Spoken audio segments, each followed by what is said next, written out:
introduction, Nicole. I am sorry to say that I'm not going to be talking about plants today because this is Astro on Tap, not Botany on Tap.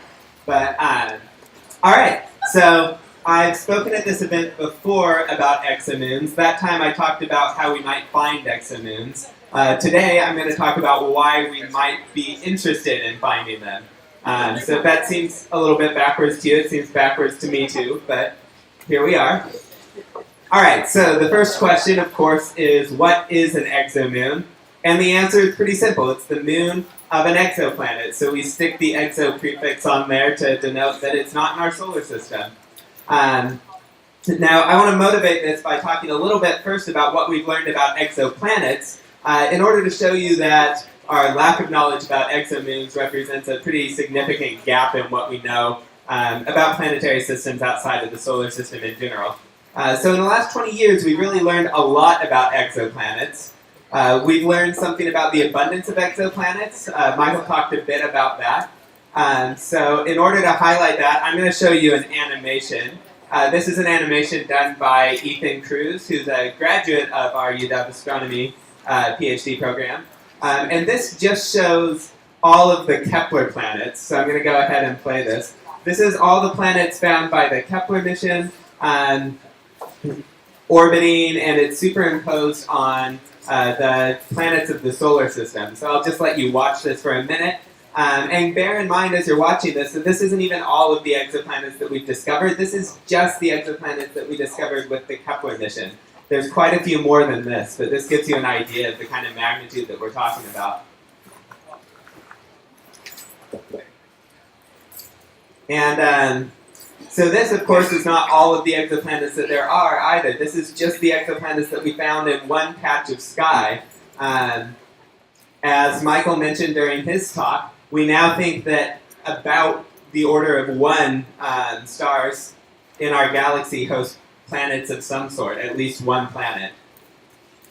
We've also learned something about the diversity of exoplanets. So this is a plot that I pulled off the NASA Exoplanet Archive just on Monday. So this is pretty current. Again, this isn't all of the exoplanets. This is just the ones for which we have a measurement of the radius and a measurement of the equilibrium temperature of the planet. The equilibrium temperature of a planet is just a function of the distance of the planet from its star and the brightness of the star. You can think of that as a measurement of the temperature of the surface of the planet if it doesn't have an atmosphere. And I'm going to highlight some planet populations in this image. So the first planet population I'm going to highlight are hot Jupiters. These are very massive planets, gas giants that are orbiting close to their stars. So close to their stars that a lot of these, you can see, have very large radii, and that's because the heat of the star puffs up the atmosphere. Over here we have sort of regular Jupiter-like planets that are further from the star and thus aren't puffed up like the hot Jupiters are. Below those we have Neptune-like planets, and we could probably subdivide those if we wanted to into hot Neptunes over on the right and cooler Neptunes on the left. We have what I'm calling here lava worlds, which are sort of terrestrial-sized planets that are close into the star and thus very hot. And then Earths and super-Earths, which are the sort of planets that we look at if we're concerned about habitability. So this illustrates just some of the different types of exoplanets that we've been discovering. And we've also started to learn something about the formation and evolution of exoplanets. And to illustrate that, what I have here are pictures of protoplanetary disks, and these are taken with ALMA, which is an array of radio telescopes. These are really high-resolution images of disks around stars that are in the process of forming. And you can see some gaps in these disks. So the bright areas are where there's material. The darker areas are where there are gaps in these disks, and one possible reason for these gaps is that there are planets forming in these disks. Some researchers have done work here. They've simulated the formation of protoplanets in a disk like this, and they've highlighted kind of a few of those disks here that have structures that look similar to what we actually observe with ALMA, suggesting that it's possible to form structures like this by forming planets in the disk. Okay, so that's what we've learned about exoplanets. That's not everything we've learned about exoplanets by any means, but that illustrates some of the things we've learned in the last few decades. So what about exomoons? What have we learned about them? we haven't learned anything about exomoons because we haven't found any exomoons. And why haven't we found any exomoons? Well, to illustrate why these are difficult to find and why we don't have any yet, I'm going to talk a little bit about the transit method of detecting exoplanets. So this is an animation showing a planet moving in front of its star. What we do is monitor very carefully the brightness of the star. That's what you're seeing plotted along the bottom of this animation. And we can detect a dip in the brightness as the planet blocks some of the light of the star. Now, say this planet has a moon orbiting it. We see, as you would expect, kind of a double dip, where the planet blocks sunlight, or where the moon blocks sunlight, and the planet blocks a lot more light. And if you always see these two dips kind of near each other, then that suggests that maybe these objects are orbiting each other, that it's a moon orbiting a planet. But moons, we expect, tend to be small, at least smaller than the planets, otherwise we probably wouldn't call them moons. So let's look at what happens when I add in. What I just showed you was an idealized image. That didn't have any noise in it. Now, in reality, stars vary a little bit in brightness. And additionally, there's instrumental noise and noise that just has to do with counting small numbers of photons. So when we add that in, we get something that looks like this. And you can see really clearly that planet transit, because it's a big planet. I think that's a planet like the size of Jupiter or something that I put in there. But this moon, that's a really large moon too. That's a moon like the size of Neptune or something like that. But even as large as this moon is, its much smaller transit is completely lost in the noise. So this is what's so far prevented us from detecting exomoons. Assuming they're out there, the other possibility is that they don't exist, which seems pretty unlikely because when you look around our solar system, you see a lot of moons, right? There's a lot of moons in our solar system, so it seems kind of unrealistic to imagine that these don't exist out there somewhere. Okay, so that's all great. Why do we care about exomoons? That's what I'm actually here to talk about today. So I'm going to highlight 3 reasons we care about exomoons, and then I'm going to walk through each of them in a bit more detail. The first reason we might care about exomoons is that they can tell us a lot about how planets and planetary systems form and evolve over time. The second reason is that the presence or absence of an exomoon might affect the habitability of the planet that it orbits. And the final reason is that exomoons themselves might actually be habitable. Michael talked a little bit about that, and I'll go into some detail about that as well. Okay, so diving into the first point here, what can exomoons tell us about how planets form and evolve? In order to illustrate one way that they can tell us something about the history of a planetary system, I have a little, not quite an animation, a series of diagrams. This is a planet in the center with 2 moons orbiting it.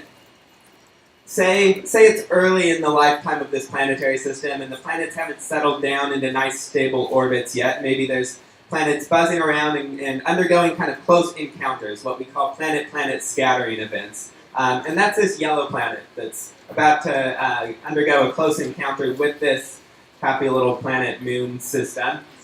And when that happens, of course, everything interacts with each other gravitationally, and in this case, what I'm illustrating is moons being thrown out of their orbits around this planet, out into interplanetary space. They might be thrown away from the system altogether, out into interstellar space. Another thing that could happen is one of those moons could be captured by the other planet that's passing by. There's all sorts of things that can happen. But the bottom line is this disrupts the planetary system. And you're most likely to end up losing those moons. So what that allows us to do is say something about the history of a planetary system based on whether or not we observe exomoons in that system. If we don't observe exomoons in a planetary system, that might suggest that there's been a lot of these planet-planet scattering events going on that could have caused those planets to lose their moons. If we do see a lot of moons in the system, that might suggest that the system has had a relatively calm history and hasn't experienced a lot of these events that would cause those moons to be flung off away from their planets. Okay, so what else can exomoons tell us about the history of planetary systems? Well, in order to answer this part of the question, I'm going to talk a little bit about the ways that moons can form.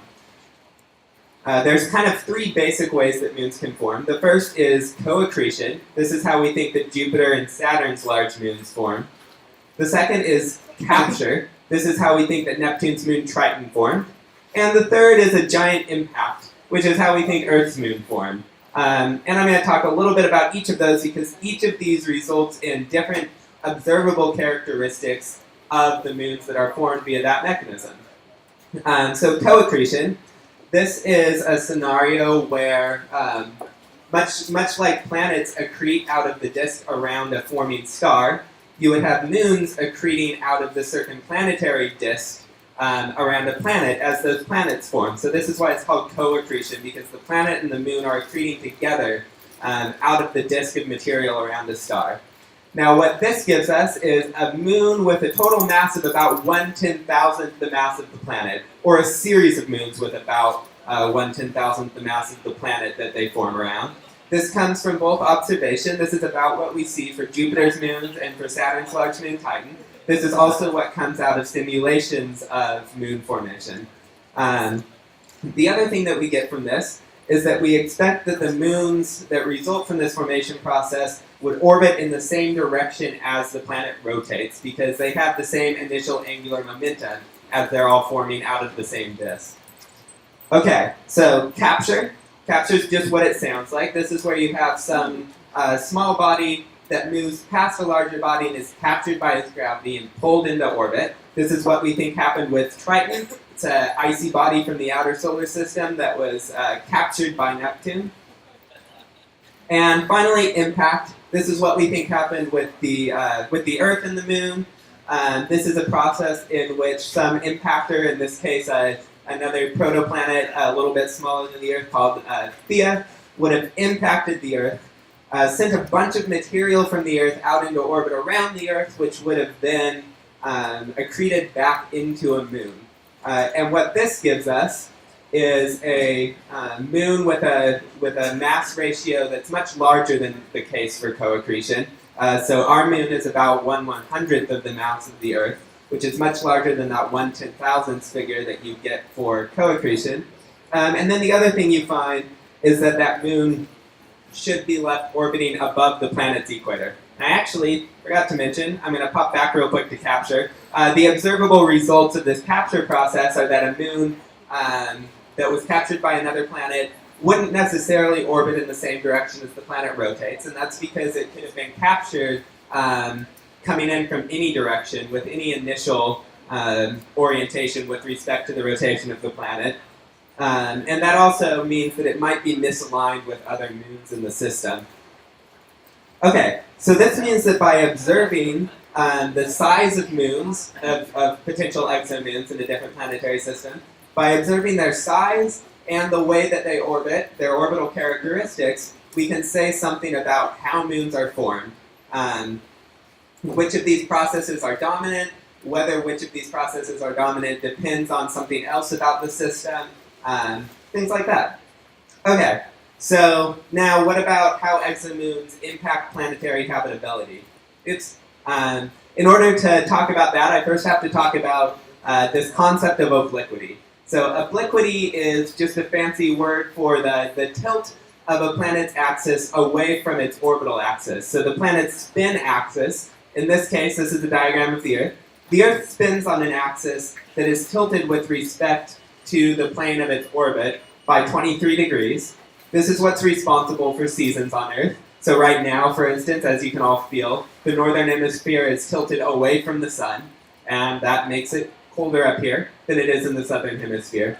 Now, if there's zero obliquity, say the Earth was not tilted by 23 degrees with respect to its orbital axis, but rather had its orbital axis and its spin axis pointing in the same direction, in this case we wouldn't have any seasons, because no matter what time of year it was, every point on the Earth would experience the same length of day and the same length of night. They'd just be 12 hours each, and we wouldn't have seasons at all.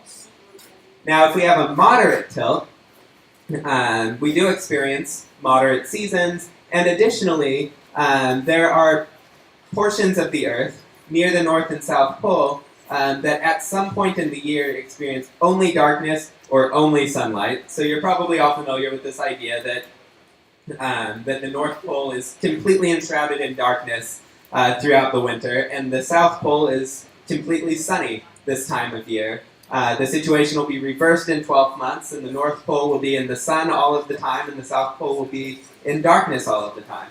But what happens if we tilt the planet completely, have a very, very large obliquity, so this is an obliquity of 90 degrees. Well, in this case, we have a situation where each hemisphere of the planet is at some period of the year going to have only darkness or only light. So in this situation, you could get very extreme seasons. Now, in light of our previous talk, I would like to note that this is not the same as being tidally locked, right? So if you're tidally locked, your rotational period is the same as your orbital period, and you always have one face of your planet facing the star. In this case, you would have a scenario where one face of the planet would be facing the star in the summer, and in the winter it'd be facing away from the star, because that planet's not going to turn as it orbits in the same direction as it orbits. It's kind of tumbling end over end along its orbit, but with its spin axis always pointing in the same direction. So this is a slightly different scenario, although here pictured at the the summer solstice in the northern hemisphere, at this time of year, you have the same kind of a situation where half of the planet is completely sunny all day long, and the other half is completely dark all day long. So similarly, this can result in some pretty extreme weather and some pretty extreme seasons. Which we think might not be so great for life for a number of reasons. Although, as Michael mentioned, having a tidally locked planet doesn't necessarily mean that your planet is uninhabitable. So it might be the same for a planet like this that has a really extreme obliquity. There are ways that it could very likely still be habitable, but there are other ways in which it might not be so conducive to life. So what happens with planets is that they experience torques from other bodies in the planetary system, right? They're not orbiting in isolation. They're having gravitational interactions with all the other bodies in that system. And those torques cause the obliquity to vary. And over time, that obliquity tends to vary pretty extremely. They tend to take on just about all allowed values of obliquity. So a planet will go through periods of time where it has very moderate seasons, and then it will also go through periods of time where it has very extreme seasons. And this is where moons come in. Moons might be able to stabilize those obliquity variations. So this is some work done back in the 90s that suggested that the presence of the Earth's moon kept the Earth from undergoing those very, very extreme obliquity oscillations. Which suggests that potentially for an exoplanet, having a moon might increase its habitability. Of course, as sometimes happens in science, somebody else came along a little bit later and said, well, maybe having a moon doesn't actually keep you from undergoing extreme obliquity oscillations. Maybe that happens anyway, whether you have a moon or not. Somebody else came along and said, or maybe it does keep you stable with respect to obliquity, but maybe that doesn't even matter, because the time scales over which these variations occur are so long that you have plenty of time for life to form and evolve and live happily between periods of extreme weather. So this is a little bit up in the air, but I would argue that regardless of the outcome here, it still matters whether you have a moon or not. That's still something that you would want to know about a planet if you were trying to characterize its habitability. Okay, and since we're kind of doing a Star Trek theme tonight, I thought I should pull some Star Trek into this somehow. And the way that I'm going to relate this to Star Trek is by talking about this idea that tides could actually contribute to the origin of life on our planet in the first place. So what I have here is a screenshot from the Star Trek The Next Generation episode, All Good Things. It's the series finale. It's a great episode. But you should watch the rest of the series first. So here we have the omnipotent alien Q has brought Picard back in time to witness the origin of life on Earth in a pool of goo. And it's a little bit hard to see here, the contrast isn't so great, but Q's reached his hand down into this pool of goo that's full of biological molecules that are about to undergo a reaction, and for the first time in the history of life on Earth, which doesn't exist at this point, it's going to undergo a chemical reaction and become self-replicating, and that's eventually going to lead to the evolution of life. So this idea, the role that tides could play in this, is that if this kind of interaction was happening in, say, a tide pool, you had these biological molecules sitting in a tide pool, you would need periods both of concentration. You would need that tide pool to dry out in order to concentrate those biological molecules, bring them into proximity with each other, where they could undergo these kind of reactions. And then you would need periods of flooding in order to wash out some of the products of that chemical reaction and infuse it with new molecules. And that's a process that would rely on tides. So if you had this happening in a tide pool, you would need tides raising to wash out the products of that chemical reaction, to infuse it with new material, and then you would need the tides to recede and allow evaporation to concentrate those molecules so that they could undergo more reactions. Of course, all of that relies on you not having any, tachyon-induced space-time anomalies that would prevent that kind of interaction from happening. So we can't have that going on. Okay, now I'm going to talk about the habitability of exomoons. First, we have to talk about the habitable zone, of course, and Michael already covered some of this in his talk.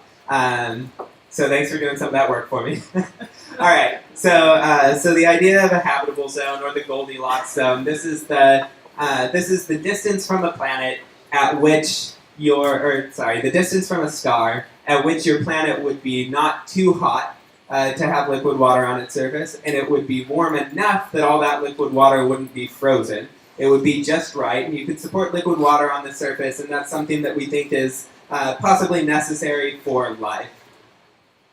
But of course, the situation is different for exomoons, because exomoons aren't just orbiting a star, they're orbiting a planet as well. And this changes things primarily via their tidal interaction. Again, this is something that we just heard about tonight. So this is Io. Io is very close to Jupiter, and as a result, it experiences pretty severe tidal interactions. During part of its orbit, it's closer to Jupiter and it's stretched out, and during another part of its orbit, it's further away, so it's less stretched, and this process of stretching and then relaxing and stretching and relaxing heats up the interior of Titan. All that heat has to get out somehow, so you have pretty extreme volcanism happening all over the surface of Io, and we can see on the limb of Io, on the top there, you can see a volcanic plume, which the New Horizons mission caught in action. So this isn't great for life, of course, because the entire surface is constantly being recycled through the interior, and there's volcanoes everywhere, and there's sulfur, and there's not really much of an atmosphere. It's not great. You wouldn't want to live there. Probably nothing else does either. But if we move out a little bit further, we have the moon Europa, which, as Michael discussed, is a world that's full of water in its interior. So we think it has this subsurface ocean that's kept just warm enough to remain liquid by the same tidal interaction that makes Io so inhospitable. Okay, so now I'm going to illustrate this kind of in the form of a diagram. This is sort of the top-down version of what Michael showed us. So here I have Jupiter representing some gas giant, some exoplanet somewhere, and around it we might have moons orbiting.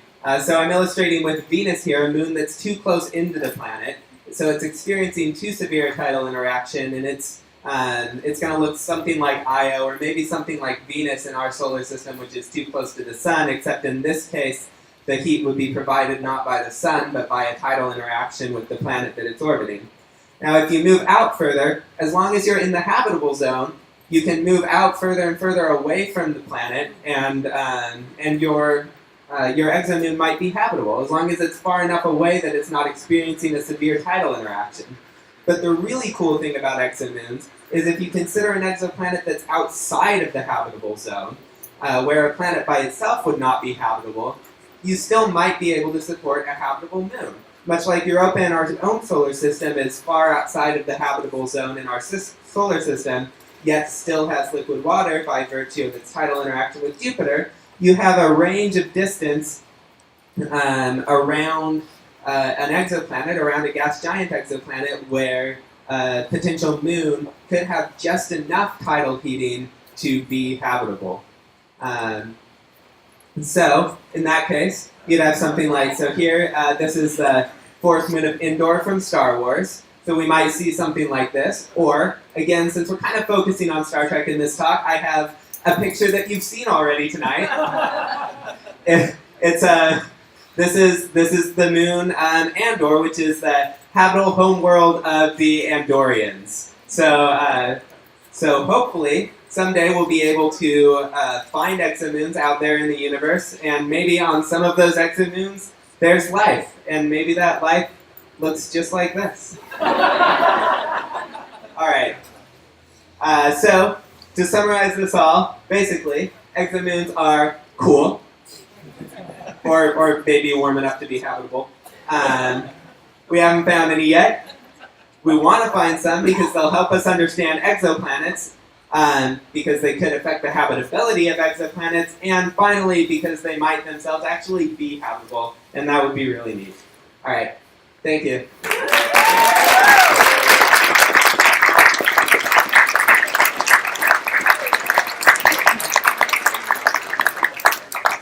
And I'm happy to take questions. Yeah. So how are you going to find these exomoons? How are we going to find the exomoons? Yeah. Okay, so the question was, how are we going to find these exomoons?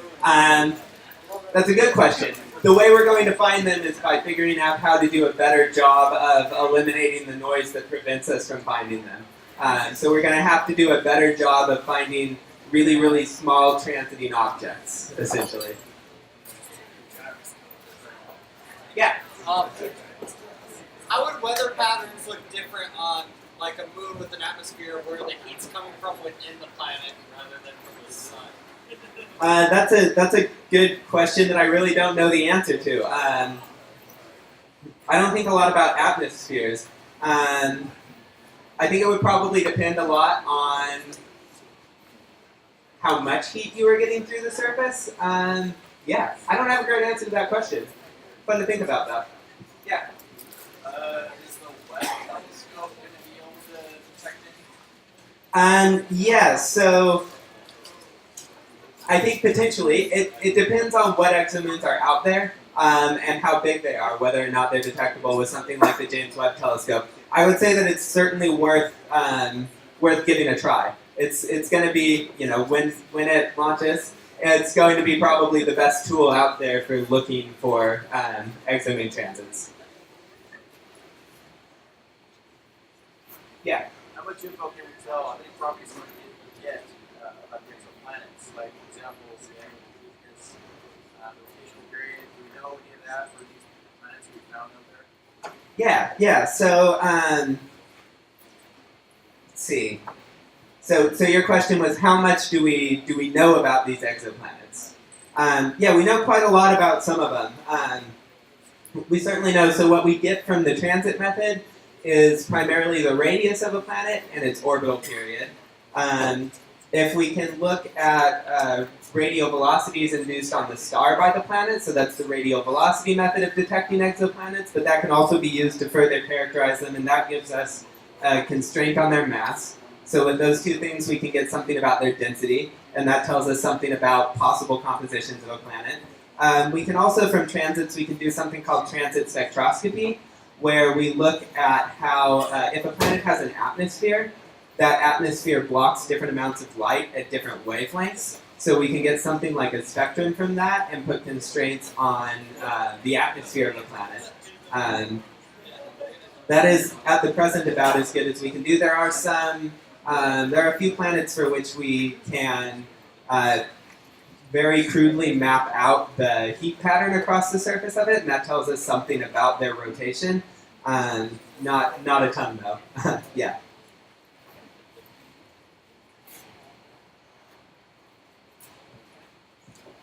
All right. If there's no more questions, thanks.